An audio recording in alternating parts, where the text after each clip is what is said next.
Everyone, পুরীতে সবথেকে famous এই বুদ্ধদেবের মন্দির, যেটা পুরো পাহাড়ের উপরে। দেখো আমরা সেই মন্দিরটা দেখতে চলে এসেছি।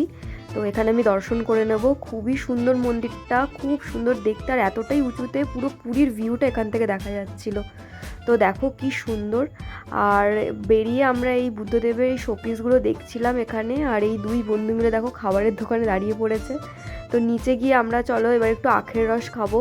খুব গরম, খুব গরম, কি বলবো, এতটা গরম। চলো আখের রসটা খেয়ে নিই। তো এবার দেখো আমরা লিঙ্গরাজ মন্দিরে চলে এসেছি। এটা নাকি সবথেকে উঁচু মন্দির পুরীর। তো এখানেও ফোন অ্যালাউড ছিল না। আমরা এই মন্দিরে দর্শন করে এবার দেখো ফাইনালি আমরা সেই বাস স্ট্যান্ডে চলে এসেছি। এটা তো খুবই সুন্দর, আমাদের ওখানে কোনোদিন আমি এরকম বাস স্ট্যান্ড দেখিনি।